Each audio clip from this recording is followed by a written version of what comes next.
네, 우리 주위에 있는 사람들과 이렇게 인사를 나누었으면 좋겠는데요. 하나님께서 당신의 예배를 받으십니다. 우리 인사 나누겠습니다.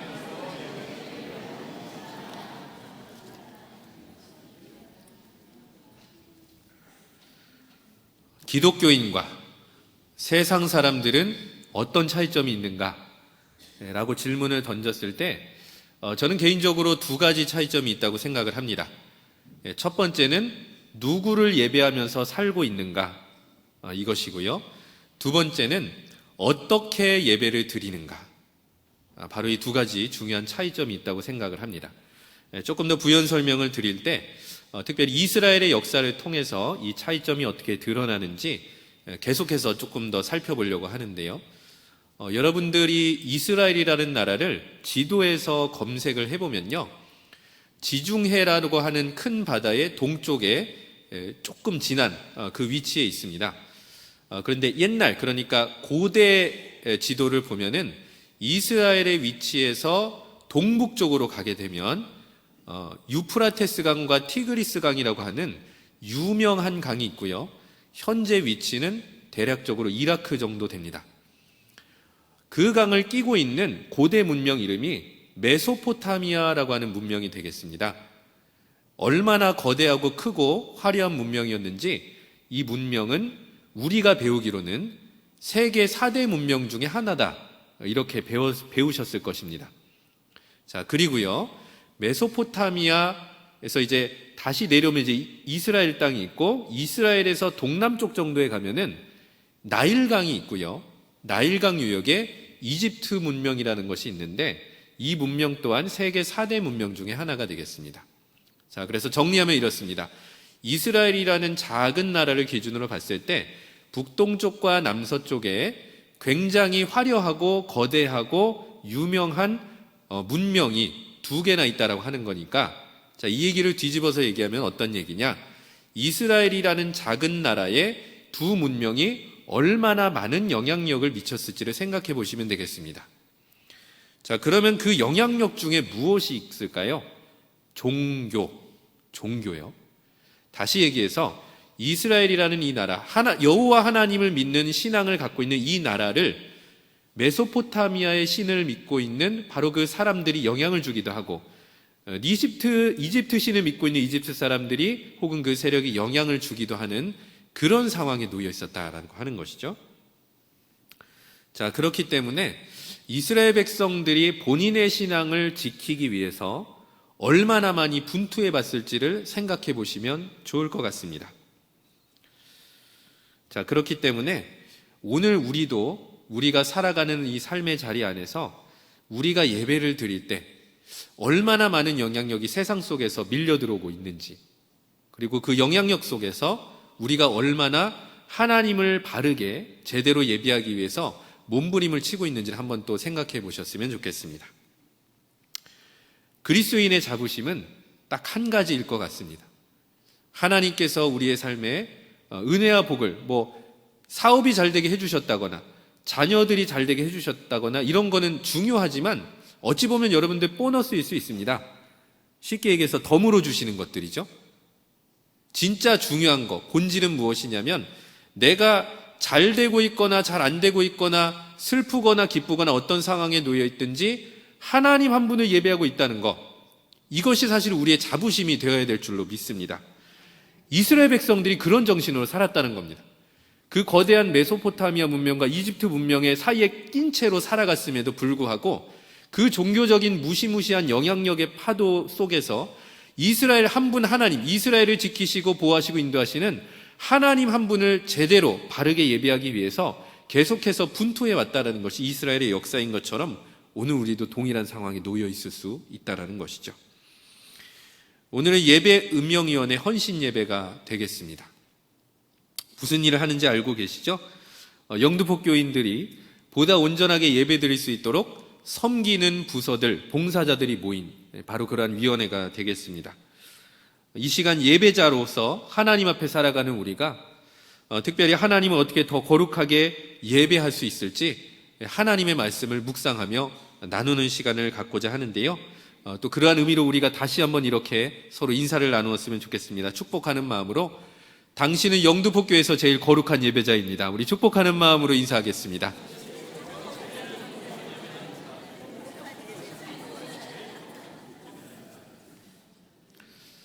우리 본문의 말씀을 통해서 첫 번째로 우리가 묵상할 수 있는 내용이 무엇이냐면, 기독교인의 예배란 보이는 것이 아니라 들리는 것으로 예배한다는 것입니다. 자, 다시 한번요. 보이는 것이 아니라 무엇으로 예배하는 거죠? 들리는 것으로요. 이것이 굉장히 중요합니다. 본문 22절과 23절의 말씀을 우리가 함께 읽어보겠습니다. 여호와께서 모세에게 이르시되 너는 이스라엘 자손에게 이같이 이르라. 내가 하늘로부터 너희에게 말하는 것을 너희 스스로 보았으니 너희는 나를 비겨서 은으로나 금으로나 너희를 위하여 신상을 만들지 말고. 자, 22절 하반절을 보니까 굉장히 이상한 문장이 나옵니다. 너희에게 말하는 것을 스스로 보았다. 말하는 것을 보았다. 이게 되게 어색한 문장입니다.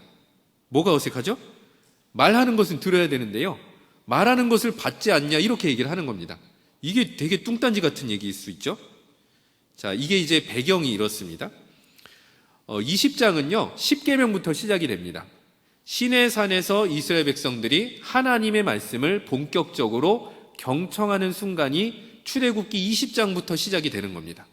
자, 그런데요, 하나님께서 이스라엘 백성들에게 말씀을 하실 때 무언가 눈으로 목격할 수 있는 징조 같은 게 있었다라는 뜻이겠죠.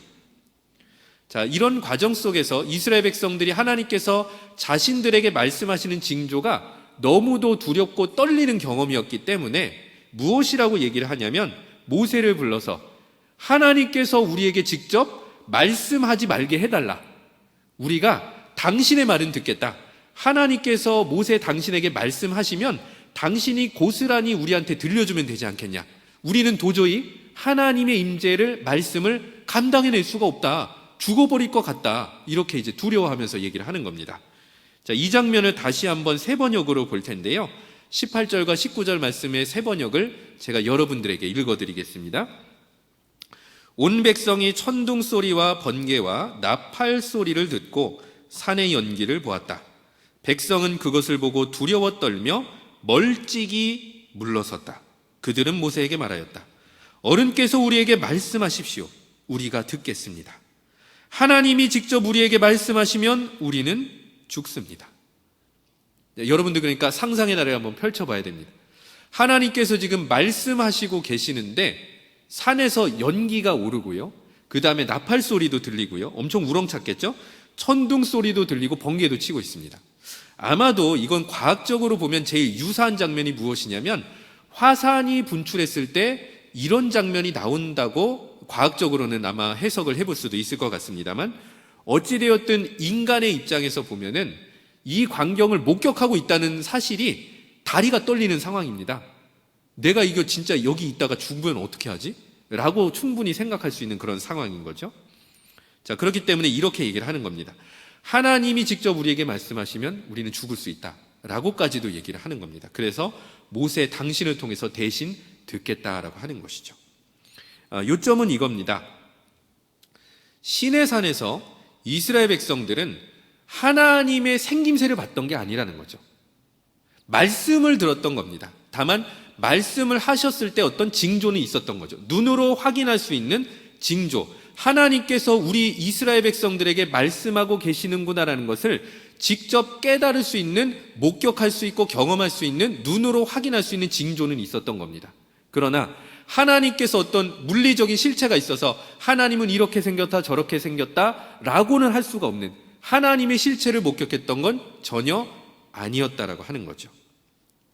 자, 그렇기 때문에 시내산에서 목격했던 자연현상은 하나님의 모습을 본 것이 아니라 하나님께서 지금 자신들에게 말씀하고 계시다는 증거만 봤던 겁니다. 그리고 그렇게 이해를 했다라고 하는 것이죠.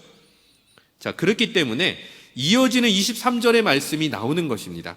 다시 한번 보면은요, 너희는 나를 비겨서 은으로나 금으로나 너희를 위해서 무엇을 만들지 말고요, 신상, 즉 신의 형상을, 신의 모습을 너희들이 제작하지 말라라고 말씀하시는 거죠.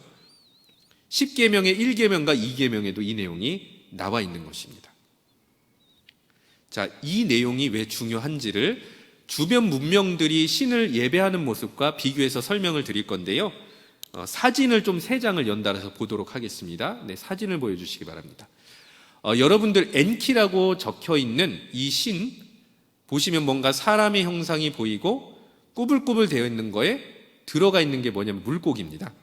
그 다음에 이제 식물 같은 것도 보이고요. 머릿속에 무슨 관 같은 것도 씌어져 있는데요. 엔키라고 하는 신은 무슨 신이냐? 뭐 지혜도 담당하고 강도 담당하고 여러 가지 능력, 손으로 하는 모든 손재주도 담당하는 메소포타미아의 네 주신이라고 있습니다. 제일 중요한 4명의 신이 있는데 그 신 중에서 하나가 엔키가 되겠고요. 저게 이제 부조로 남아있다라는 있던 유물을 한번 보여드린 겁니다. 어찌되었건 핵심은 뭐냐면 엔키라고 하면은 엔키의 형상을 사람들이 떠올릴 수 있었다라고 하는 겁니다. 다음 사진을 보겠습니다. 여긴 이집트의 신이 되겠습니다. 아누비스라는 저승신, 저승을 담당하는 저승신인데 왼쪽이 아누비스입니다. 가면을 쓴 걸까요? 실제로는 이집트의 늑대를 형상화한 거라고 합니다. 이집트 늑대요. 그러니까 저거 쓰고 있는 거 가면이 아니고요. 신의 모습이 저렇게 생겼다라고 한 겁니다. 자, 되게 희한하게 생겼죠? 동물하고 마치 사람이 섞여 있는 듯한 모습인데 역시 포인트는 뭐겠습니까? 이집트 사람들이 아누비스라는 거를 마음속에 떠올리면 단어만 떠올린 게 아니고 아누비스의 구체적인 형상도 떠올릴 수 있었다라는 겁니다. 자, 마지막입니다. 이게 조금 이렇게 갈색이라서 좀 연하게 해서 좀 잘 보이지 않아서 조금 안타까운데요. 바알 신의 모습이 되겠습니다. 그래서 오른쪽에도 뭘 들고 있고요. 홀 같은 것을 들고 있고 왼쪽에도 뭔가 식물 모양의 형상의 창 같은 것을 들고 있는 바알 같은 경우도 뭔가 사람 형상 같은 게 있고 들고 있는 도구들 같은 게 있는, 이 얘기도 이제 결국 어떤 얘기냐면 당대 사람들이 바알이라는 것을 떠올릴 때는 바알이라는 이름만 떠올렸던 게 아니고요. 바알의 구체적인 모습과 형상도 떠올릴 수 있었다. 자, 메소포타미아 지역도 이집트 지역도 가나안 땅의 바알도 구체적인 형상이 있었던 겁니다. 자, 그럼 여기서 질문을 던지겠습니다. 하나님은 어떻게 생겼죠? 하나님 부조 보신 적 있으신 분? 하나님 그림 보신 적 있으신 분? 누군가가 이렇게 묘사는 할 수는 있습니다만 그걸 가지고 하나님 이렇게 생기셨습니다 할 수 있습니까? 없습니까? 없습니다. 없습니다. 혹시 그런 사람은 이단 사입입니다. 이단 사입이에요. 절대로 없습니다. 자, 그러니까 이런 겁니다. 다른 문명권은요 형상의 종교였다라는 겁니다. 그 신을 구체적으로 묘사하고 설명할 수가 있었다라는 겁니다. 이스라엘은 달랐습니다. 말씀의 종교였다는 겁니다. 따라해볼까요? 말씀의 종교. 그렇기 때문에 이스라엘 백성들은 시내 산에서 하나님의 모습을 봤던 게 아니고요, 하나님의 말씀을 들었다라고 하는 겁니다. 그렇기 때문에 이 얘기는 어떤 얘기냐? 기독교인이 예배를 드리는 것은 보이는 것을 따르는 것이 아니죠. 나에게 하신 말씀을 따라가는 겁니다. 구체적으로 아브라함이 있겠죠. 그게 예배자의 모습인 거예요. 말씀을 따라 사는 삶 자체가 예배라라고 하는 것을 우리는 다른 문명권과의 특징을 비교해서도 알 수가 있다라고 하는 것이죠. 성경에는 예배를 온전히 드린 사람도 있고 예배 드리는 것을 실패했던 사람도 있는데 실패의 예를 하나 들어드리겠습니다. 보이는 것만 따라가다가 하나님의 말씀을 놓친 사람의 이야기인데요. 사울왕이 되겠습니다. 사무엘상 15장 22절 말씀을 제가 여러분들에게 읽어드리겠습니다. 사무엘이 나무랐다. 주님께서 어느 것을 더 좋아하시겠습니까? 주님의 말씀에 순종하는 것이겠습니까? 아니면 번제나 화목제를 드리는 것이겠습니까? 잘 들으십시오. 순종이 제사보다 낫고 말씀을 따르는 것이 순양의 기름보다 낫습니다. 이건 어떤 말씀이겠습니까? 아무리 제사 예배 여러 번 드려봐야 하나님 말씀 거역하고 살아가면 그것이 하나님께서 받으실 만한 예배겠습니까? 그렇지 않다라고 하는 것이죠. 하나님께서 아말렉 족속을 진멸하라는 명령을 주셨음에도 불구하고 사울왕은 이런 핑계 저런 핑계를 대면서 말씀에 순종하지 않았습니다. 그렇기 때문에 결국에는 사무엘이 혹독하게 나무라는 장면, 그것이 사무엘상 15장 22절 말씀이 되겠습니다. 보이는 것을 따라가는 것은 굉장히 위험할 수가 있습니다.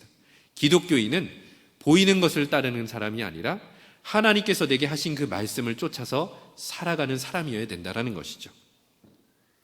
다시 한번 그림 하나를 보겠습니다. 여러분들 지금 다리에 뭐가 있죠? 촛불하고 테이블이 있죠. 혹시 이런 다리 혹시 가보신 적 있으신가요? 파주나 포천이나 철원쯤에 없습니다. 저건 그림이거든요. 트리가트라고 합니다. 전문 용어는 트리가트라고 하는데요. 딱 이게 그냥 얼핏하고 보면은 진짜 저런 게 있을 법하지만 실제로는 그냥 그림으로 그린 거예요. 사람들한테 착시를 일으키는 거죠. 자, 제가 이 말씀을 드리는 이유가 있습니다. 보이는 게 100% 진실일 수 있을까요? 그렇지 않습니다. 착각을 일으킬 수도 있습니다. 여러분들께서 인터넷에 착시 현상이라고 검색을 하시잖아요. 마치 그림이 움직이는 것 같은데 실제로는 동영상이 아닌 그림이 있어요. 굉장히 많이 있어요. 트리가트도 보면은 진짜 그렇게 트리가트처럼 그려진 대로 뭔가 사물이 있는 것 같은데 그냥 그림일 뿐이지 않습니까? 보이는 것이 얼마나 우리의 삶을 현혹시킬 수 있는지 여러분들은 잘 아실 것 같습니다. 자, 이 얘기는 어떤 얘기냐면요. 신앙적으로 봤을 때 돈이 좋아 보이면 돈 따라다니, 인맥이 좋아 보면 인맥 따라다니, 잘 나가는 사람이나 잘 나가는 교회가 보이면 그거 좋다고 따라다니, 이런 모습들은요 세상 사람들이 예배하는 모습과 똑같다라고 하는 겁니다. 기독교인은 보이는 것 따라가지 않습니다. 나에게 말씀하시는 그 하나님의 말씀만을 따라간다라고 하는 것이죠. 그리고 이것을 성경에서는 순종이라고 얘기를 하는 겁니다. 그러므로 어떤 점에서는 순종 자체가 예배인 것이죠. 사울과는 정반대의 길을 걸었던 사람은 아브라함이 되겠습니다. 창세기 12장 4절은 이렇게 이야기를 합니다. 우르라는 도시를 떠난 아브라함의 모습을 기억하기를 아브라함이 여호와의 말씀을 따라갔고, 다시 한번요, 아브라함이 여호와의 말씀을 따라갔고, 하나님께서 딱 눈을 감고 가나안 땅을 꿈에서 보여주신 게 아니에요. 보여주신 게 아니었어요. 보인 거 따라간 거 아닙니다.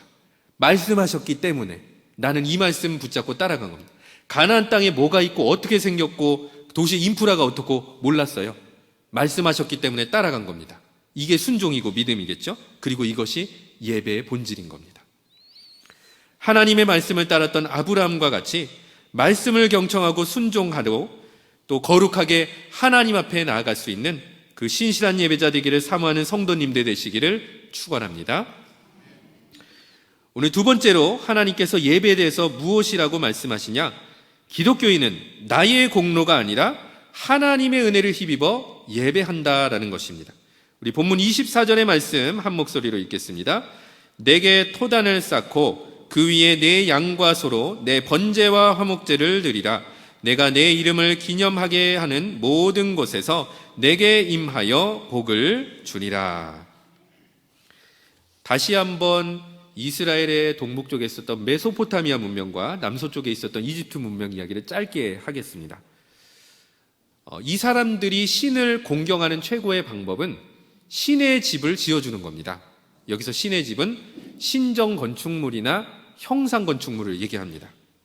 가령 예를 들면 이렇습니다. 이집트에서 이 파라오라는 존재는 신격화가 되었습니다. 태양신 라의 현신이라고 알려져 있는데요. 그러니까 신이랑 똑같이 예배하고 공경하는 대상이었다는 겁니다. 그렇기 때문에 파라오의 무덤인 피라미드가 어마어마한 규모로 지어졌는데요. 지금까지 알려진 제일 큰 피라미드, 쿠푸왕의 피라미드, 밑변 길이가 약 230m, 그리고 최대 높이가 146m라고 합니다. 축구장이 두 개가, 한 변의 길이를 따지면 축구장 두 개가 들어가는 겁니다. 그러니까 엄청 긴 거죠. 자, 그 다음에 메소포타미아 문명을 좀 보겠습니다. 아브라함의 고향으로도 알려져 있는 우르라는 도시가 발굴이 됐습니다. 우르라는 도시에 세워진 그 신전 이름이 지구라트라고 합니다. 근데 이 지구라트가 한 면의 길이가 발굴된 것만 대략적으로 한 60m 정도로 추정되고 있고요. 바벨론 시대에 지어진 지구라트는 한 100m 정도로 추정을 하고 있습니다. 근데 지구라트의 구조는 이렇게 뺑글뺑글 올라가는 구조이기 때문에 건축하는 게 만만치는 않았습니다. 최고의 석공들을 투입해서 엄청나게 많은 인력을 동원해야지만 지어낼 수 있는 건축물이다. 그러니까 이 이스라엘의 주변에 있었던 문명권 사람들은 이런 식으로 엄청나게 크게 화려하게 장엄하게 신의 집을 만들어야 신을 예배하는 것이다, 이렇게 생각을 했다라는 거죠. 자, 이거를 머릿속에 담아 두시고 24절의 첫 번째 단어를 보겠습니다. 내게 무엇을 쌓고요? 토단. 자, 토단은 원어로 흙으로 만든 단입니다. 흙으로 만든 단. 자, 질문을 드리겠습니다. 돌을 갖고 와서 제단을 축조하는 게 쉽겠습니까? 흙으로 제단을 축조하는 게 쉽겠습니까? 흙이 훨씬 쉽죠. 구하기 훨씬 쉽습니다. 자, 그러니까 이게 굉장히 이상한 겁니다. 주변의 다른 나라들은 최고의 노력과 정성을 담아서 제단을 쌓고 신전을 짓고 형상을 만들어야 그들의 신이 예배를 받는다, 이렇게 가르치고 있는데요, 하나님이 이스라엘 백성에게 뭐라고 얘기하시냐면 토단 쌓아도 괜찮다, 이렇게 얘기하신 겁니다. 자, 그럼 이거는 도대체 무슨 뜻을 담고 있을까요? 하나님은요, 하나님을 사모하는 사람이라면 언제든지 어디서든지 예배드릴 길을 열어주셨다라고 하는 거죠. 우리가 최고의 정성과 이런 노력을 기울여 석조제단을 축조하지 않아도 여러분들이 원하시는 곳이라면, 하나님을 경험하는 어느 곳이라면 여러분들은 성전에서뿐 아니라 그 삶의 현장에서 얼마든지 예배드릴 길을 열어두셨다라고 하는 것입니다. 그런데 조건이 하나 있어요. 24절 후반절에 보면은 내 이름을 기념하게 하는 곳에서라고 되어 있습니다. 이것은 무슨 뜻이냐면 하나님을 경험한 곳, 하나님의 인도하심을 경험하거나 구원하심을 경험하거나 도와주심을 경험하거나 기도에 응답하신 그 모든 곳, 하나님의 이름을 높여드릴 만한 모든 곳이라면 어떤 곳에서든지 돌도 괜찮다, 돌 필요 없다, 그냥 주변에서 쉽게 구할 수 있는 흙으로 제단 쌓아도 괜찮다, 거기서 번제 드리고 화목제 드려도 내가 받을 것이다, 이렇게 말씀하시는 거죠. 그러니까 하나님께서 얼마나 예배의 길을 은혜롭게 열어주셨을까요? 참으로 다행인 것입니다. 그런데 성경에 보면은요, 이런 하나님의 놀라운 토단 예배를 외면하고 본인 이름을 세우려고 열심히 노력했던 안타까운 한 사람이 또 나옵니다. 또 나왔어요. 역시 사울왕입니다. 자, 사무엘상 15장 12절 말씀이 되겠는데요, 사무엘상 15장 12절 말씀은 함께 읽어보도록 할게요. 사무엘이 사울을 만나려고 아침에 일찍이 일어났더니 어떤 사람이 사무엘에게 말하되 이르되 사울이 갈멜에 이르러 자기를 위하여 기념비를 세우고 발길을 돌려 길갈로 내려갔다 하는지라. 자, 사무엘이 사울을 만나려고 사울 뭐 하는지 확인해 봤는데 자기를 위해서 뭐 세웠죠? 기념비를 세웠다라고 합니다. 아까 토단 예배는 하나님의 이름을 기념하고 하나님을 경험한 곳에서 토단을 축조하고 번제와 화목제를 드리면 되는데, 사울이란 사람은 하나님의 이름을 높이는 데 관심이 없었던 것 같아요. 대신에 자기의 이름을 높이는 데 관심이 많아서 하나님께서 아말렉 백성을 쳤을 때 도와주셨던 그 은혜를 외면해버리고 마치 그것이 자기의 공덕인 양 기념비를 세워버렸다라고 하는 것이죠. 이런 사울의 모습을 보면은 이 사람은 철저하게 자기의 공로를 힘입고 의지하는, 혹은 자기의 공로를 내세우는 사람이구나라는 것을 우리가 알게 되는 것이죠. 예배는 무엇이겠습니까? 자기의 공로는 다 내려놓고 하나님 앞에 혹시라도 내가 이 덕을 쌓거나 봉사하거나 하나님 앞에 무언가 내가 열심히 해냈던 것이 있다면 그것도 다 하나님의 은혜입니다. 하나님이 건강 주시고 지혜 주시고 능력 주셔서 가능했습니다. 하나님의 이름만 높이는 것이 진정한 예배자 아니겠습니까? 바로 이것이 토단 예배에 하나님께서 허락하신 이 근본적인 본질적인 이유가 되겠습니다. 하나님께서 은혜로 주신 모든 것에 대해서, 하나님을 경험하게 하신 모든 것에 대해서 하나님의 이름을 높이며 언제 어디서든지 예배드릴 수 있다라고 열어주신 길이 바로 토단 예배다라고 하는 것이죠. 여러분들은 하나님을 경험하신 다음에 예배를 드리고 계십니까?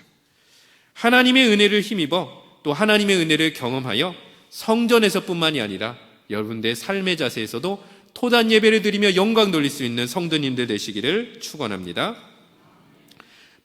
마지막으로 오늘 본문의 말씀을 통해서 하나님께서는 기독교인은 사심이 아니라 진심으로 예배해야 된다고 가르치고 계십니다. 이 본문 마지막 25절과 26절의 말씀을 한 목소리로 읽겠습니다. 내가 내게 돌로 제단을 쌓거든 다듬은 돌로 쌓지 말라. 내가 정으로 그것을 쪼면 부정하게 함이니라. 너는 층계로 내 제단에 오르지 말라. 내 하체가 그 위에서 드러날까 함이니라. 자, 먼저 토단 예배를 말씀하신 다음에 25절과 26절은 석조제단을 쌓을 수도 있다고 열어두시는 장면인데, 그런데 조건이 있습니다. 첫 번째 조건, 정으로 쪼지 말라. 그러니까 이 얘기는 어떤 얘기냐면요, 인공석을 사용하지 말라는 거예요. 대리석 쓰지 말라는 겁니다.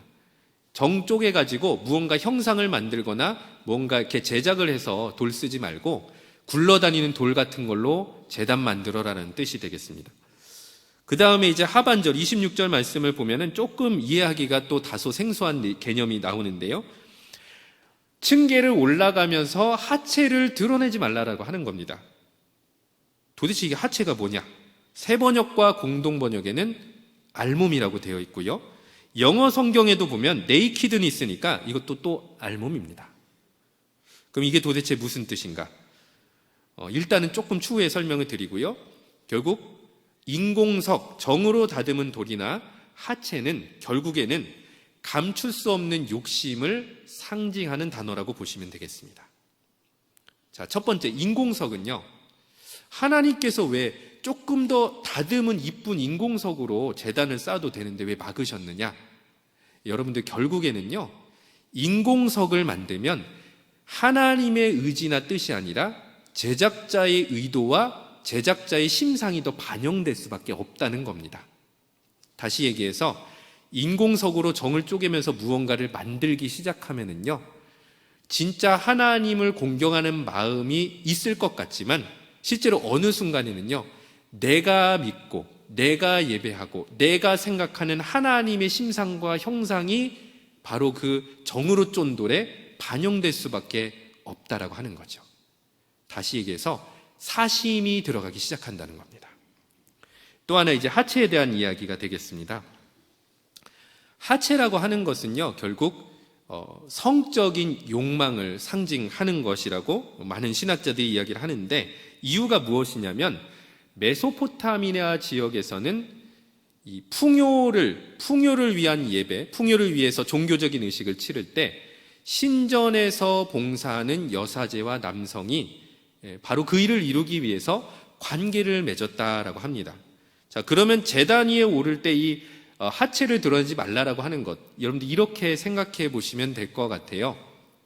정말로 경건한 마음으로 제단에 오르는 건지, 아니면 이 흥분된 마음으로 제단에 오르는 건지 누가 알겠습니까? 그 사심을 감추고 있지만 그 사심을 충족하기 위해서 제단을 오르는 것을 하나님은 알고 계시겠죠. 경계하라라고 하는 것입니다. 함부로 나의 사심을 품고 그 사심을 충족시키기 위해서 제단에 나오지 말라라고 하는 것이고, 그러한 식으로 제단을 만들지도 말라라는 것이 25절과 26절의 말씀이 되겠죠. 자, 그럼 결국 하나님께서는 우리의 사심이 아니라 진심을 받기를 원하실 텐데요. 진심이란 과연 무엇일까요?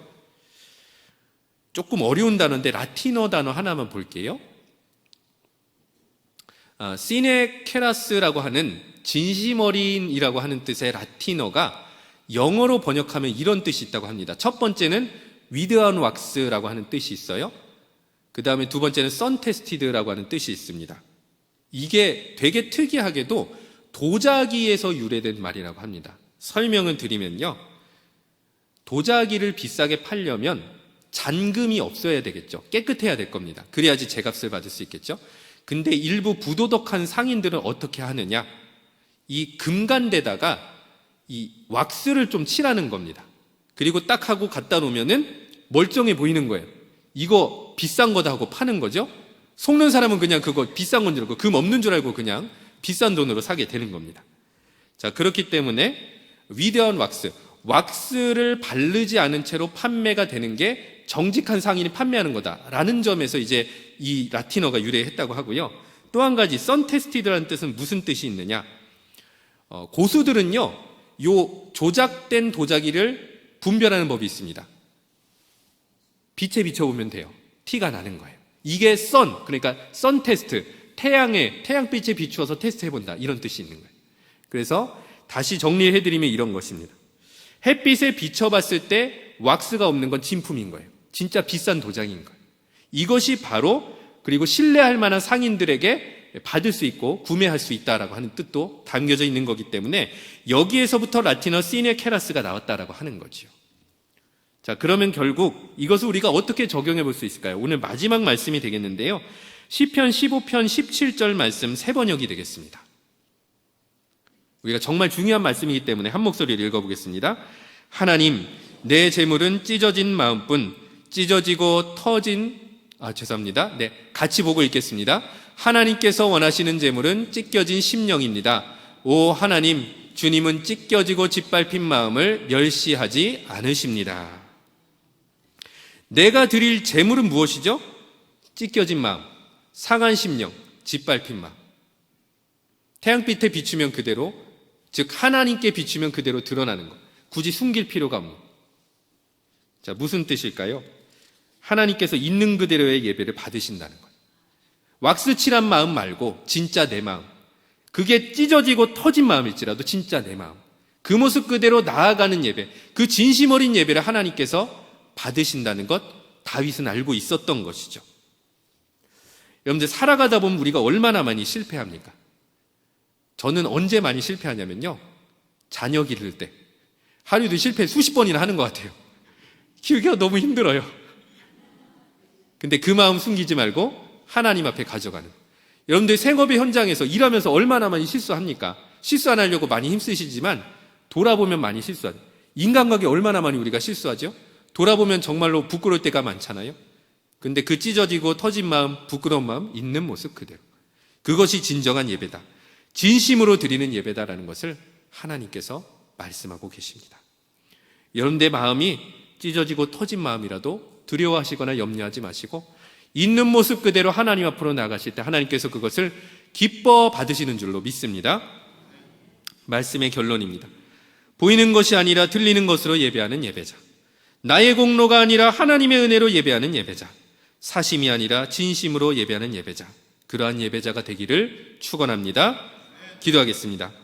영등포교회 예배를 기쁘게 받아주시는 하나님 아버지, 말씀을 경청하며 순종하는 모습으로, 오직 하나님의 은혜만을 힘입는 모습으로, 깨지고 터진 마음이라도 진심을 담아 나아가는 모습으로 어제보다 오늘, 오늘보다 내일 더 거룩하고 온전한 예배로 세워주시옵시며, 영등포교회에서 드리는 모든 예배가 하나님 앞에 거룩하며 받음직한 예배가 되게 하여 주시옵소서.